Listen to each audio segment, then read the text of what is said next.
and welcome back to my channel. I know this is probably the same outfit that I'm wearing in the other video, but because this video that I'm uploading, I took within a couple days period, like I didn't shoot in one period. Basically I didn't have an intro for that video, so I decided to make an intro for you guys.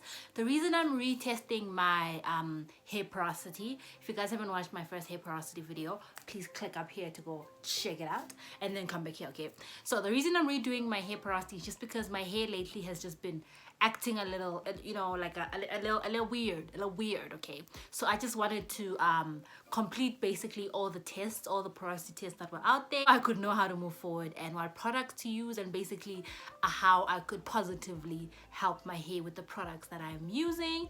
Yeah, this video also basically highlights the different hair porosity tests that are out there, and maybe it could help someone else looking to find their hair porosity and not knowing where to start. You can just look at the test that I did and try to do these tests on yourself. But yeah, thank you guys for watching my video. Down below, what is your porosity type and how you found that out. Maybe you could help someone else who's around here looking for their porosity type, and they go in the comments and be like, oh, so she did that, let me do that, you know. So let us know in the comments down below what your porosity type is. Yeah, thank you guys for watching my video. Bye guys.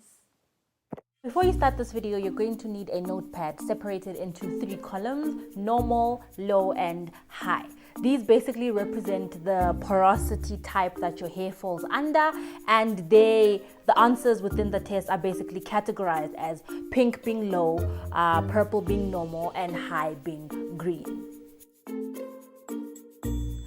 So the first test goes as following. When washing your hair, it gets wet after 1. It takes a couple of minutes and hair gains/retains volume. 2. Pretty instantly but not much volume though. Or 3. Somewhere in between, pretty average. Okay, so as you can see in the video I'm about to show you guys, my hair really takes a while to saturate and actually get wet. I literally have to squeeze the water into my hair in order for it to get wet. What seems to happen is my hair starts to expand and get bigger and thicker and repels and pushes out the water. So it does take me a while for my hair to get wet. I have to literally start putting shampoo and then water it down, then put shampoo again for my hair to actually fully saturate in water. So at that point I would have to say my hair does take a long time to get wet. So the second test will be when adding conditioner to your wet hair. It absorbs 1. Partially, hair turns white. 2. Immediately, but I need more conditioner. Or 3. Absorbs well, averagely. So in these pictures that I'm about to show you, you can basically see how the conditioner is poorly absorbed by my hair without heat. The conditioner basically sits on top of my hair, making it look kind of white. Yeah. And in some parts of my hair, it also starts to get dry if I don't apply heat or cover it up. Yeah, my natural hair color is just not peeking through the conditioner.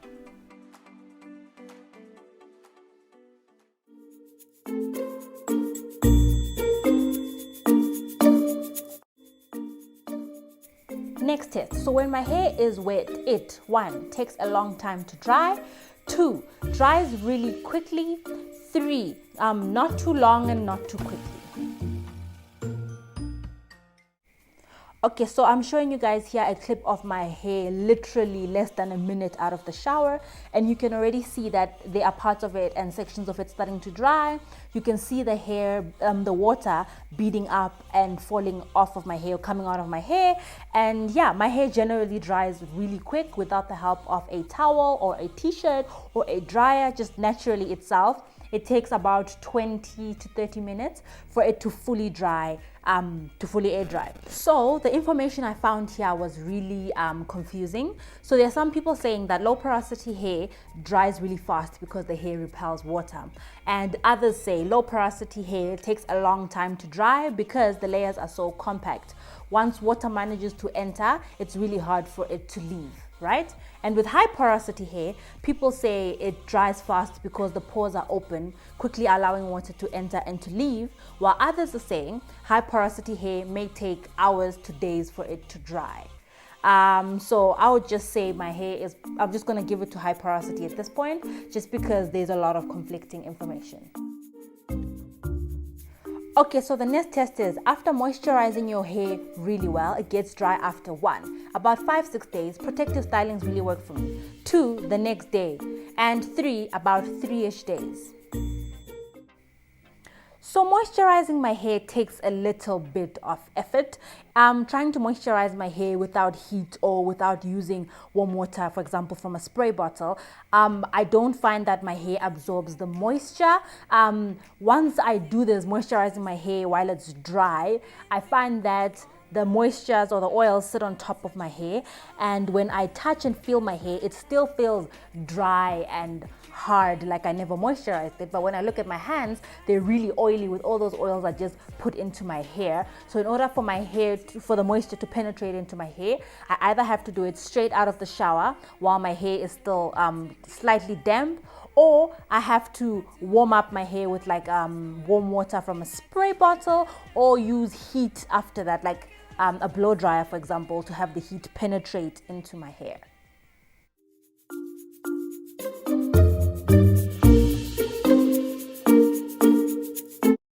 So the next test requires you to pay attention to your hair while you're detangling it. The first one is, when detangling your hair, 1, do you commonly notice single strand knots? 2, does your hair easily get tangled? Or 3, tangles and knots are not necessarily a big issue for you.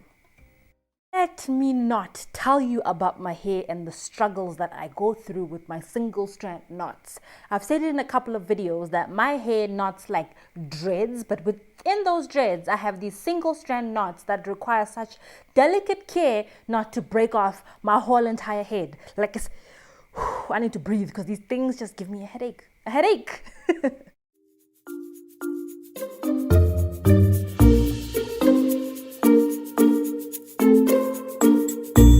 Okay, so for this part, I did the strand test on my hair, which requires you running your fingers from the tip of your hair to the root of your hair, sliding it up, basically to feel how the strand of your hair feels. They say if your hair strand feels smooth, then you probably have low porosity hair. But if your hair strand feels kind of bumpy going up, then you possibly have normal to high porosity hair.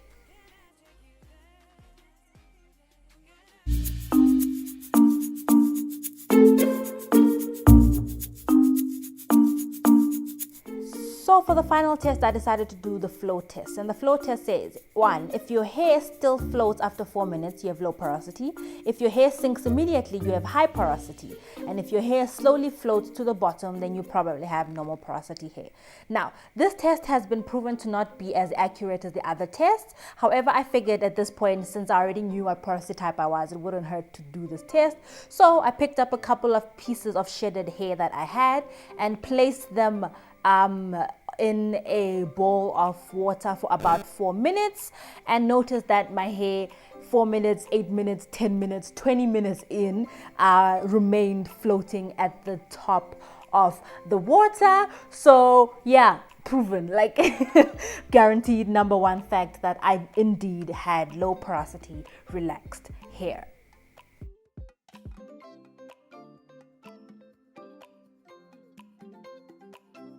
Thank you guys for watching my video. Let me know down below if you took any of these tests and what your porosity type is. See you guys again in my next video. Bye, loves.